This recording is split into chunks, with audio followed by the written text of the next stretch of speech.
Guys, आज की इस वीडियो में हम बात करने वाले हैं कि यूपीआई से कितना लेन देन करें जिससे कि इनकम टैक्स डिपार्टमेंट से कोई नोटिस ना आए। आजकल आप जानते हैं हर जगह यूपीआई का जमाना है, हम कहीं भी यूपीआई कर देते हैं। अगर कुछ सामान लेना है हमारे लिए तो भी हम यूपीआई कर देते हैं, कुछ बड़ा सामान खरीदना है तो भी यूपीआई कर देते हैं, लोग सब्जी लेने जाते हैं तो यूपीआई से पेमेंट कर देते हैं। अब ऐसे में बड़ा सवाल ये आता है कि क्या सरकार ने इसकी कोई लिमिट सेट करके रखी है। बहुत सारे लोगों को डर लगता है कि यूपीआई से जो हम खर्चा कर रहे हैं कल के दिन हमारे पास कोई नोटिस ना आ जाए, और ये बात सच भी है। बहुत सारे लोगों के घर पर इनकम टैक्स डिपार्टमेंट की तरफ से यूपीआई के ट्रांजैक्शन करने पर भी नोटिस सेंड किए जा रहे हैं। तो आज की वीडियो बहुत खास है। आप अगर यूपीआई चलाते हैं, गूगल पे, फोन पे, पेटीएम या डायरेक्ट किसी बैंक का ऐप चलाते हैं यूपीआई के लिए, तो आप इस वीडियो को अंत तक देखिएगा। और साथ में अगर आप मर्चेंट हैं, अगर आपके पास कोई शॉप है, दुकान चलाते हैं आप और यूपीआई से पेमेंट एक्सेप्ट करते हैं तो ये वीडियो आपके लिए बहुत ही खास है। चलिए स्टार्ट करते हैं इस वीडियो को, समझते हैं सारा प्रोसेस। आज की इस वीडियो में हम यूपीआई को लेकर के सारे डाउट क्लियर करेंगे। नमस्कार, मेरा नाम मनीष प्रजापति, आप सभी का एक बार फिर से वेलकम एक न्यू वीडियो में। चैनल पर अगर आप पहली बार आए सब्सक्राइब कर देना, वीडियो पसंद आती है तो एक लाइक जरूर कर देना। अब गाइस, सबसे पहले तो हम आपका कुछ भ्रम दूर करते हैं। देखिए, बहुत सारे लोगों को क्या लगता है कि यूपीआई से कोई नोटिस नहीं आता है। उन्हें लगता है कि जब पिछले साल हमने यूपीआई का लेन देन किया है बहुत सारा, तो कोई नोटिस हमको नहीं आया है, तो इस साल क्या आएगा।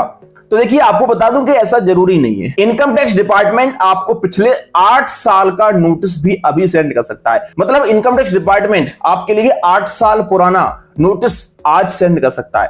तो जरूरी नहीं है कि आपने अभी कुछ पिछले दिनों में यूपीआई से लेन देन किया है पिछले 1-2 साल में, तो आपके लिए नोटिस नहीं आया तो बहुत बड़ी बात नहीं है, अभी आ भी सकता है। ध्यान रखना इस बात का। तो इस भ्रम में बिल्कुल मत रहना कि आपने पिछले कुछ सालों में यूपीआई से लेन देन किया है और आपको कोई नोटिस नहीं आया है। आपके लिए 2026 में, 28-27 में ऐसे भी नोटिस मिल सकता है। इसके अलावा एक और बहुत बड़ा भ्रम यहां पर लोग अंदर रहता है कि हम तो मध्य प्रदेश, उत्तर प्रदेश या राजस्थान के किसी छोटे शहर में या फिर किसी गांव में रहते हैं और यूपीआई का लेन देन करते हैं, तो भाई इनकम टैक्स डिपार्टमेंट को वाला हमारा क्या मालूम चलेगा या कौन इनकम टैक्स डिपार्टमेंट देखने आ रहा है। तो देखिए, आप जो लेन देन करते हैं अपने यूपीआई से, भले आप किसी गूगल पे ऐप से करते हो, फोन पे ऐप से करते हो या पेटीएम से करते हो, तो आपका वहां पर बैंक लिंक होता है और बैंक अकाउंट से आपका पैन कार्ड लिंक होता है। तो आप लेन देन भले यूपीआई ऐप से कर रहे हैं और किसी ग्रामीण क्षेत्र से कर रहे हैं, कहीं से भी कर रहे हैं, तो आखिरकार आपका पैसा तो आपके बैंक से ही कट रहा है ना। एसबीआई का बैंक हो सकता है, आपका आईसीआईसीआई, एचडीएफसी, सेंट्रल बैंक, तो बैंक से आपका पैन कार्ड लिंक होता है। तो इनकम टैक्स डिपार्टमेंट आपके पैन कार्ड से आपके सारे रिकॉर्ड ट्रैक कर लेता है। तो इस भ्रम में बिल्कुल मत रहना कि हम किसी ग्रामीण क्षेत्र से बिलोंग करते हैं तो हमारे लिए इनकम टैक्स डिपार्टमेंट पकड़ नहीं पाएगा। इसके अलावा एक और बहुत बड़ा भ्रम यहां पर यह रहता है, लोग कमेंट करते हैं इस प्रकार के, इसलिए बता रहा हूं मैं आपको कि एक यूपीआई से मान लो हमने कुछ 1 लाख का लेन देन कर लिया, अब किसी दूसरे यूपीआई से करते हैं, फिर तीसरे यूपीआई ऐप से करते हैं। जैसे मान लो किसी को डर लग रहा है भाई यूपीआई लेन देन करने का, तो 1 लाख रुपए पेटीएम से भेज लेता है, फिर 1 लाख रुपए फोन पे से भेज लेंगे, फिर 1 लाख रुपए गूगल पे से भेज लेंगे। तो देखो, ऐसा बिल्कुल भी नहीं है। तो आप कितने भी मल्टीपल यूपीआई ऐप यूज करिएगा उससे भी कोई फर्क नहीं पड़ेगा, यहां पर भी आप फंस जाएंगे। इसके अलावा लास्ट एक बहुत बड़ा डाउट लोगों के अंदर ये रहता है कि हम अलग अलग बैंक अकाउंट खुलवा लेते हैं। जैसे मान लो कोई एक व्यक्ति है और उसके 10 बैंकों में अलग अलग अकाउंट है, कुछ प्राइवेट बैंकों में, सरकारी बैंकों में, तो वो एक बैंक अकाउंट से 1 लाख रुपए सेंड करता है और 10 बैंकों से 1-1 लाख रुपए करके 10 लाख रुपए सेंड कर लेता है। तो यहां पर भी आपको बता दें कि आप कितने भी बैंक अकाउंट खुलवा लीजिएगा, आपका पैन कार्ड तो आखिरकार सभी बैंकों में लगा है ना। तो इनकम टैक्स डिपार्टमेंट मेन आपके पैन कार्ड से आपका लेन देन ट्रैक करता है। तो ऐसा कुछ भी नहीं है कि आपने मल्टीपल बैंक अकाउंट खुलवा लिए तो आप बच जाएंगे। अब हम बात करते हैं कि इनकम टैक्स डिपार्टमेंट ने क्या कोई ऐसी लिमिट सेट करके रखी है हमारे लिए यूपीआई की कि इतने रुपए से अधिक का लेन देन किया तो हमारे पास नोटिस आ जाएगा। तो देखिए, यहां पर आपको बताना चाहूंगा कि इनकम टैक्स डिपार्टमेंट की तरफ से ऐसी कोई लिमिट यहां पर सेट करके नहीं रखी है कि आप इस लिमिट को क्रॉस करेंगे तो आपके लिए इनकम टैक्स डिपार्टमेंट का नोटिस आएगा। और इसी भ्रम की वजह से काफी सारे लोग इस चक्कर में पड़ रहे हैं जो अनलिमिटेड यूपीआई का लेन देन कर रहे हैं और बाद में उनके लिए नोटिस मिल रहा है। तो लिमिट भले सेट नहीं की है इनकम टैक्स डिपार्टमेंट ने, इसका मतलब यह नहीं है कि आपके नोटिस नहीं मिल सकता है। तो भले इनकम टैक्स डिपार्टमेंट ने कोई लिमिट सेट ना की हो यूपीआई लेन देन को लेकर के, लेकिन फिर भी लोगों को नोटिस मिल रहे हैं और आपके लिए भी नोटिस मिल सकता है। इनकम टैक्स डिपार्टमेंट देखो यहां पर साफ साफ ये बोलता है कि आप लेन देन तो कितना भी कर लीजिएगा, उससे कोई फर्क नहीं पड़ेगा, लेकिन जिस दिन आपके लिए नोटिस दिया इनकम टैक्स डिपार्टमेंट ने तो आपको उसका प्रॉपर हिसाब देना पड़ेगा। भाई, आपने 50,000 रुपए कहां खर्च किया, आपने 1 लाख रुपए किसको भेजा, आपके पास जो 5 लाख रुपए आया इसका आपने क्या किया। तो यहां पर पूरा आपको हिसाब किताब रखना पड़ेगा। तो और आपको बता दूं कि आप अपने सेविंग अकाउंट में अगर 1 साल के अंदर 10 लाख रुपए से ऊपर का लेन देन कर लेते हैं तो आपकी बैंक इनकम टैक्स डिपार्टमेंट को सूचित कर देती है। और यही लेन देन अगर आप करेंट अकाउंट में करते हैं तो उसकी लिमिट है 50 लाख रुपए। 50 लाख रुपए से ऊपर के लेन देन को बैंक इनकम टैक्स डिपार्टमेंट को सूचित कर देती है। अब हम बात करते हैं कि लोग कौन कौन सी गलतियां करते हैं अपने यूपीआई लेन देन को लेकर के। देखिए, सबसे पहले हम बात करते हैं कुछ छोटे मोटे व्यापारियों की, जो आजकल जैसे कि कोई ठेला लगा लिया सब्जी का, या किसी की शॉप है किराने की, या और भी कुछ शॉप हो सकती है आपकी, कोई बिजनेस हो सकता है आपका, बट छोटा मोटा बिजनेस है, ठीक है, जिसे एक दिन का 10,000 रुपए के अंदर में कमाते हैं। और काफी सारे लोग उनमें से यूपीआई पेमेंट एक्सेप्ट करते हैं, जिसमें एक क्यूआर कोड लगा देते हैं। लेकिन गलती क्या करते हैं कि उस क्यूआर कोड का जो पेमेंट रिसीव करते हैं वो अपने बैंक में, वो सेविंग अकाउंट होता है। काफी सारे लोगों को मैंने खुद देखा है कि वो करेंट अकाउंट ओपन कराते ही नहीं है, बोलते हैं हमारा छोटा मोटा बिजनेस है, हमको क्या करना करेंट अकाउंट का, हमारा तो सेविंग अकाउंट से काम चल रहा है।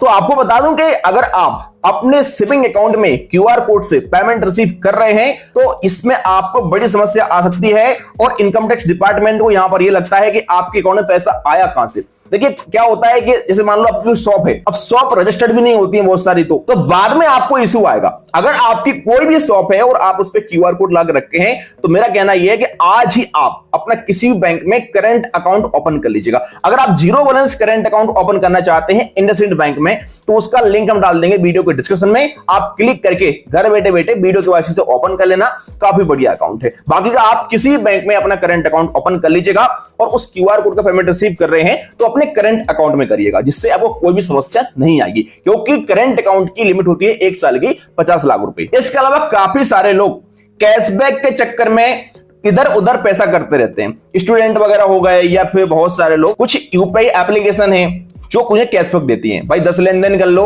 आपको इतना रुपए मिल जाएगा, आप 50,000 रुपए सेंड कर दो आपको 20 रुपए मिल जाएगा। तो इन छोटे मोटे कैशबैक के चक्कर में वो अपने बैंक अकाउंट से पैसा इधर उधर करते रहते हैं। तो ऐसे में आपको ध्यान रखना है कि छोटे मोटे कैशबैक के चक्कर में आप बाद में पछताओगे और आपको इनकम टैक्स डिपार्टमेंट का नोटिस भी मिल सकता है अगर आपने लिमिट क्रॉस की। तो अगर आपने हाई अमाउंट का लेन देन कर लिया है 10-20 लाख रुपए का तो आपके लिए नोटिस आ सकता है, इस बात का ध्यान रखना। तो आज से ही ये कैशबैक वाला चक्कर बंद कर दो। और काफी सारे लोग ऐसा देखा है मैंने जो छोटे मोटे कमीशन के चक्कर में अपने दोस्तों का आईफोन ऑर्डर कर देते हैं, कुछ भी सामान खरीदवा देते हैं अपने क्रेडिट कार्ड से, डेबिट कार्ड से, या बैंक अकाउंट से यूपीआई कर देते हैं। कुछ लोग आजकल हेल्प करने के चक्कर में ये सब करते रहते हैं। मान लो 4 दोस्त हैं, कहीं बाहर पढ़ते हैं, एक दोस्त के अकाउंट में पैसा मंगा लिया घर से, उसके बाद निकाल के सबको बांट दिया बराबर। तो भाई ऐसा अगर करोगे ना तो बाद में आपको समस्या हो सकती है अगर आपने हाई लेन देन कर लिया तो आपको हमेशा ध्यान रखना है कि यूपीआई से अगर आप लेन देन कर रहे हैं तो लेन देन आप कर सकते हैं, कोई दिक्कत वाली बात नहीं है। भाई सरकार ने यूपीआई बनाई इसलिए है, एनपीसीआई खुद यूपीआई को प्रमोट कर रहा है और सरकार भी यही चाहती है कि यूपीआई से अधिक लेन देन हो, डिजिटल इंडिया आगे बढ़े। लेकिन काफी सारे लोग यूपीआई को बिजनेस बना के रखें, जैसे किसी को अगर पैसा सेंड करना है, कहीं ऑनलाइन ट्रांसफर करवाना है तो वो यूपीआई से सामने वाले व्यक्ति के अकाउंट में पेमेंट सेंड कर देंगे और 1,000 रुपए पे 10-20 रुपए कमीशन ले लेंगे। भाई ये चक्कर भी बहुत बड़ा रहता है। अगर आप ऐसा यूज कर रहे हैं अपने यूपीआई को तो बैंक भी आपका अकाउंट ब्लॉक कर सकती है बाद में, और आपके लिए इनकम टैक्स का नोटिस तो आ ही सकता है। अगर ऐसा काम करते हैं आप, आपकी शॉप है, तो इसके लिए अलग से आजकल बहुत सारी कंपनियां हैं, स्पाइस मनी, पे नियर बाई, इन सबका आईडी लीजिएगा और एईपीएस से सारा काम करिएगा तो कोई दिक्कत नहीं होगा, और उसके साथ आप एक करंट अकाउंट ओपन करा लीजिएगा। लेकिन अगर आप बिजनेस के लिए यूपीआई यूज करेंगे तो आपके लिए समस्या का सामना करना पड़ेगा। अब हम बात करते हैं कि यूपीआई की एक दिन की लिमिट क्या है। मान लो हम कस्टमर हैं और किसी दुकान पर जाते हैं, पेमेंट सेंड करते हैं, तो हम एक दिन में कितना कर सकते हैं। देखिए यूपीआई की लिमिट एनपीसीआई की तरफ से 1 लाख रुपए रखी गई है एक दिन की। आप किसी बैंक से 1 लाख रुपए सेंड कर सकते हैं सामने वाले व्यक्ति को। लेकिन यहां पर ध्यान देने वाली बात यह है कि इसके अंदर भी बहुत सारी कंडीशन है। अब यहां पर एनपीसीआई ने तो 1 लाख की लिमिट सेट कर दी, लेकिन इसके अंदर क्या होता है कि बैंकों का रोल प्ले होता है। फिर बैंकों के बाद जो यूपीआई एप्लीकेशन है वो भी अपनी लिमिट सेट करती हैं। जैसे एनपीसीआई ने भला 1 लाख रुपए लिमिट सेट की है, लेकिन आपकी बैंक हो सकता है कि आपको 25,000 रुपए का परमिशन दे, या 25,000 से ऊपर एक दिन में यूपीआई से सेंड नहीं कर सकते हैं। हर बैंक का लिमिट यूपीआई का अलग अलग होता है। एनपीसीआई का लिमिट भला 1 लाख हो, लेकिन अलग अलग बैंकों ने अपना अलग अलग लिमिट सेट करके रखा है। तो आपको अपना बैंक का लिमिट पता कर लेना है कितना है। अगर मैं सबका बताऊंगा तो वीडियो बहुत लंबा हो जाएगा। आप लोग कमेंट कर सकते हैं, इस पर अलग से हम वीडियो बना देंगे किस बैंक का कितना लिमिट है। बाकी अगर आप यूपीआई से एक दिन में 20 लेनदेन कर लेते हैं, पहले तो ये लिमिट 10 लेनदेन की थी लेकिन अब बढ़ा दी गई है, 20 लेनदेन अगर आप एक दिन में कर लेते हैं यूपीआई से तो आप 24 घंटे तक कोई भी लेनदेन नहीं कर पाएंगे। कुल मिलाकर के मेरा कहने का मतलब ये है, अगर आपने नया यूपीआई चालू किया है, मतलब फोन पे, गूगल पे, पेटीएम में पहली बार यूपीआई चालू किया है, तो आपकी लिमिट 24 घंटे के लिए केवल 5,000 रुपए रहती है। 5,000 रुपए से ऊपर आप लेनदेन नहीं कर सकते। अगर आप क्यूआर कोड स्कैन करते हैं, किसी दुकान पर क्यूआर कोड स्कैन करके पेमेंट करते हैं, तो उसकी 2,000 रुपए की लिमिट होती है एक बार की। आप 2,000 रुपए ही एक बार में सेंड कर सकते हैं अधिक। आजकल आपके लिए बहुत सारे क्यूआर कोड मिल जाएंगे, गूगल पे, फोन पे, पेटीएम के, बिजनेस के, तो इन पर आप 2,000 रुपए तक सेंड कर सकते हैं। कुछ क्यूआर कोड पर यह लिमिट अधिक भी आपको मिल सकती है। हमने आपके लिए जो 1 लाख रुपए की लिमिट बताई है एनपीसीआई की तरफ से, इसमें शैक्षणिक संस्थान और कुछ हॉस्पिटल वगैरह की जो लिमिट है वो 5 लाख रुपए भी कर दी गई है। तो अगर आप किसी भी यूपीआई एप्लीकेशन से पेमेंट करते हैं तो आपको इन चीजों का ध्यान रखना है। हमने आपके लिए सारी जानकारी वीडियो में बताई दी है। बाकी इनकम टैक्स डिपार्टमेंट की तरफ से यूपीआई को लेकर के कुछ ऐसी लिमिट सेट नहीं की गई है कि आप इतना से ऊपर लेनदेन करेंगे तो आपके घर नोटिस आएगा। लेकिन हम आपसे फिर बोल रहे हैं कि कोई भी लेनदेन अगर आप कर रहे हैं यूपीआई से तो उसका रिकॉर्ड प्रॉपर आपके पास होना चाहिए। इनकम टैक्स डिपार्टमेंट को अगर लगता है आपने काफी हाई लेनदेन कर लिया यूपीआई से, तो आपके घर पर नोटिस सेंड कर भी सकता है और आपसे उसका प्रॉपर हिसाब किताब मांग सकता है। तो हमेशा आपको सतर्क सावधान होकर के और जितना हो सके अपने यूज के लिए ही खर्चा करें। फालतू किसी की हेल्प करना या उल्टा सीधा खर्चा कर रहा है, इधर उधर पैसा कर रहा है, तो इस सबसे बच के रहना। जानकारी पसंद आई अगर आपके लिए, वीडियो को लाइक कर देना। चलिए फिर मिलते हैं किसी ऐसे नेक्स्ट वीडियो के साथ।